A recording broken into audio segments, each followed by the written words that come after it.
My wife and I got married 3 years ago. It was love at first sight. She was the girl of my dreams. We started dating and were so in love that everything seemed unreal. Fast forward a few months, I proposed to her and we married. I was head over heels in love with her, and our life seemed perfect until I was promoted. We were super excited because we could afford a better lifestyle, but we knew a long-distance relationship would be hard. I was promoted to a senior position at work and had to move to California for a few months. I asked my wife to come along, but she insisted on staying in New York as she had worked here. I understood her career was as important as mine, so I didn't force her. My wife was fond of flowers, and I brought fresh flowers daily to put in the kitchen. When I moved to California, I had an idea. To make her feel special, I decided to send her flowers every day. I contacted the florist's shop I used to buy the flowers from and ordered flowers for her. I instructed him to deliver her flowers every morning. The first day when the flowers were delivered, my wife FaceTimed me. She was overjoyed. I was relieved to see her happy. I sent her different flowers every day. In the beginning, we used to text all day, but slowly she started getting busier. I understood that she might be busy at work. Still, we FaceTimed every day. I got a week off from work because it was our anniversary, booked a flight, and came to New York. I couldn't wait to see her. When I came home, I expected my wife to be happy, but she seemed irritated. When I asked her if everything was okay, she told me that work had been challenging recently. I tried to calm her down, but she brushed me off. That night, she slept early. It was our first night after months, and I was looking forward to some intimacy. I was a bit upset, but I thought that she might need a little space as she is struggling with work. I was getting bored, so I decided to watch some television. I couldn't find the remote, so I checked her drawer. I was shocked to see that there were condoms in her drawer. My wife suddenly woke up, saw the condoms in my hand, and her face turned pale. She said that she planned a surprise for me. This is why she got condoms beforehand, but she was a little tired, so she slept. I wasn't suspicious, but a little confused as the condoms weren't my size, and we weren't using protection for a few years. My wife suddenly started touching me seductively, and we had sex that night. I forgot about the whole condom thing. The next day, my wife was again a bit irritated. She kept her distance from me. I wanted to do something exciting for our anniversary, so I took her to watch her favorite movie and then went to dinner. I then took her to the florist's shop. She started acting weird when we came to the shop. I told her that she could buy any flowers she wanted. She told the florist that John could make a bouquet of baby breaths and roses.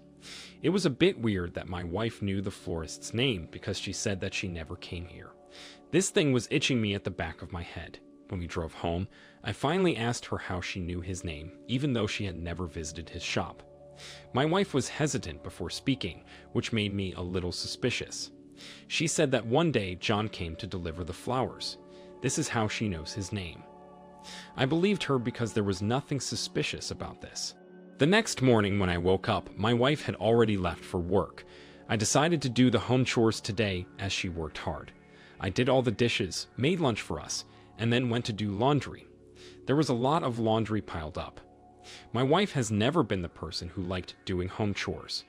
I started picking up everything and tossed it in the washing machine when suddenly an underwear fell on my feet. I wondered what my underwear was doing in the laundry as I picked it up, but I was shocked to see it wasn't my underwear. It was an XXL, while I wore a large. It all made sense right now. The XL-sized condoms and XXL underwear. Someone else has been in my house. At first, I thought I should ask my wife what was happening, but then I realized that she would lie and come up with another explanation. So I decided to catch her red-handed. My wife came back home in a good mood. I played along with her. We made love that night. The next morning, my wife went back to work. I went to a tech shop and bought a tiny camera. I placed the camera on the bookshelf because I knew she wouldn't notice it. I then connected the camera to my phone. I went back to California. When I arrived at my apartment, I checked my phone and was shocked to see that my wife was having sex with a man in our bedroom. It had hardly been 12 hours, and she was already with another man. It made me furious. I was fuming with anger. The guy's face came into view, and I was shocked to see that it was the florist, John. My wife was fucking the man I hired to send her flowers for months. I couldn't take it anymore, and I didn't want a confession, I wanted revenge. A few weeks passed, and I was still plotting what to do when I logged into the app to see what my wife was doing. I saw her coming out of them with something in her hand. I couldn't see what it was. She sat on the bed, and I saw what was in her hand. It was a pregnancy strip. She began to cry, and my heart thudded to know what it was. We had been suffering to get pregnant for years now. I suddenly realized that I had given some fertility tests, and the results were to be emailed last week. In between my wife's cheating drama, I forgot about my tests. I quickly opened my email and checked the report. My heart skipped a beat when I read it. The report said that I was infertile and could never have babies. I wondered what the test said. Is she crying because she isn't pregnant, or is she crying because she is pregnant? I was confused. I opened the app again and saw her talking to someone over the phone. She began shouting and threw her phone away. She fell on the floor crying. A few days passed, and I kept checking what she was doing. John didn't visit her again. It was clear now that they had broken up. In a couple of days, I got a call from my wife. She sounded so excited and said that she had good news for me. I knew exactly what she was going to say. She told me she was pregnant. I was going to confront her, but I had an idea. I knew exactly what my revenge would be. I told her she no longer needed to work and should rest at home.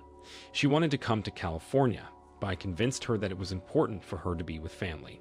I kept paying her for her expenses and bills from her joint account and took out all my money from it. I was paying her with her own money, and she didn't notice. The second trimester passed, and it was time for my revenge. I went to New York for the baby shower. After the gender of the baby was revealed by my sister-in-law, I told everyone that I had a surprise video for everyone. Everybody gathered, and I switched on the projector. Everyone gasped as soon as the video turned on, and my wife's moans filled the room. Now everybody could see how she cheated on me. My wife's face went pale. Before she could say anything, I threw my fertility report in her face. Her eyes popped out as she read the report. I told her that it wasn't clearly my baby, and I had filed for divorce. My wife pleaded with me not to leave. She cried about how sorry she was, but I didn't listen to a word she said. My revenge was complete. She couldn't abort the baby now. Everybody knew that she was a cheater. She left her job, and she had no money in her joint account. The rage in me finally cooled down after months. I have taught my cheating wife a lesson that she will never forget. I finally moved back to New York. One day, my sister-in-law Lizzie came to my place. I thought that she had come to convince me to forgive her sister, but I was shocked by what she told me. My sister-in-law said to me that my wife had been cheating on me before we married. She confessed that she saw my wife flirting with one of my groomsmen during the wedding. She didn't tell me this before because she was scared and because she thought I wouldn't believe her. I was devastated. I doubted if our love was ever real. Lizzie told me that my wife worked 2 jobs to make ends meet, but because she was pregnant, she couldn't go to work regularly and was fired. She had no money on her and was broke. My ex-wife is now living in a crappy apartment, doing 2 jobs a day to take care of the baby. At the end of the day, I am glad she's no longer my problem and have since moved on, even though it is hard. Thank you all for taking the time to listen to today's story. If you enjoyed listening, please feel free to like and subscribe if you haven't already. Also, comment below with your thoughts on what happened.